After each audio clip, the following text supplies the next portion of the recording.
Yeah, happy to be here in Pittsburgh. Thanks to the university for being amazing hosts and getting us set up.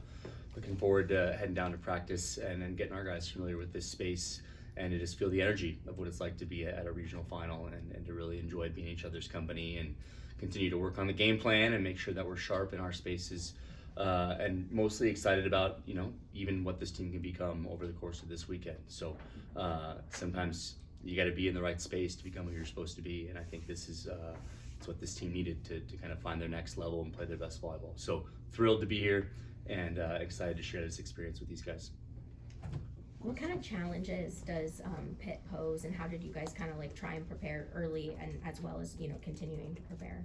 Yeah, many challenges is the answer to that question. Good in a lot of spaces. You don't get a top 4 seed by being one-dimensional or only having one player who can do great things, which Pitt does have. Really nice blocking team, really great coverage team, really persistent mentality. And so, yeah, some of that stuff you're going to have to feel in the first 10 points of the match and make sure that you meet it and match it, which I expect our guys to do. But I also have a lot of confidence in the way that we play and our best volleyball and the kinds of players that you play against in the Big Ten, the kinds of environments you're in, prepare you for these kinds of matches. And so, I think these guys are looking forward to it.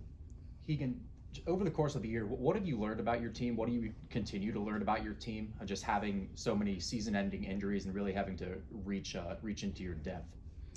Yeah, just there isn't a ceiling. We're never going to reach the ceiling of this team, right? Even with someone like Julia Hanson, who I've gotten to spend these years with, who's in her senior year, I don't have enough time to reach the ceiling of her ability level. I don't think I'm, with a group of 5 freshmen especially, not going to have enough time to reach their ceiling, nor will we by the end of the season. So the room to grow, the kind of volleyball that they're capable of playing, it's just above us, and we've played some great matches, but we haven't played our best match yet.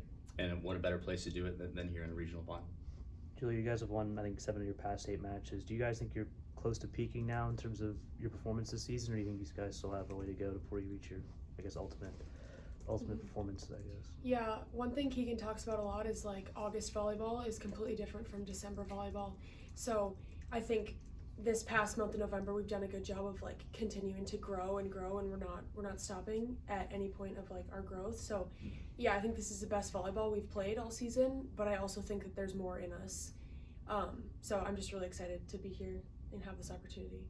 Stella, you have a lot of offensive options you can get the ball to. What kind of advantage does that give you guys? Being able to spread the ball is a huge advantage because that means that there's not an anticipated hitter. Each and every one of my hitters are amazing, and getting to set them is really, really cool.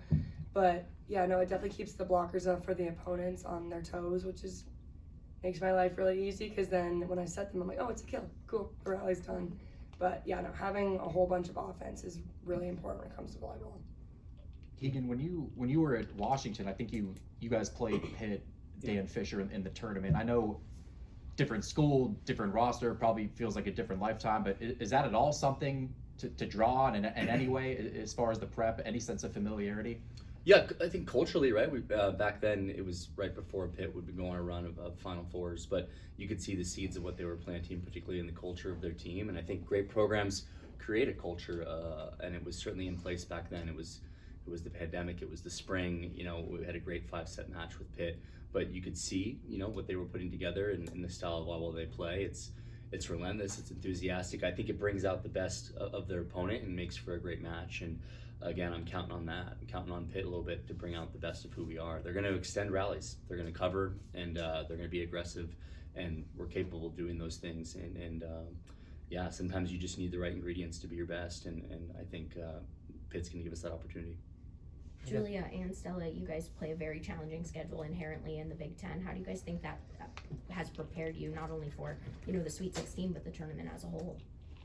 Yeah, I think the Big Ten has been one of the best conferences for a while in volleyball, and every match, no matter who we're playing, it's a challenge.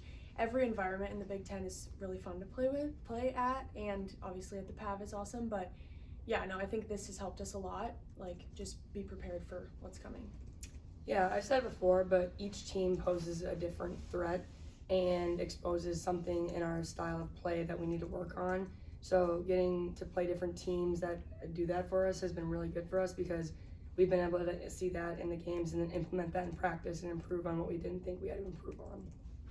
I guess for both players, I mean, what makes Olivia Babcock so difficult to prepare for, and what are you guys hoping to do against her tomorrow night? Yeah, I mean, she's an incredible player. I think just at practice, we were kind of focusing a little bit on like, okay, this is her tendencies, this is what she likes to do, but you know, she's gonna get her kills, and that's fine. She's gonna take a bunch of swings, she's gonna get her kills, and that's okay. And we know that, and we know that there's other ways that we can stop them and stop their offense. Yeah, she's a beast, and just like Julia said, there's no chance she's not gonna get kills. She's incredible, but if we can keep her to a certain hitting percentage and limit how many kills she has, will be great.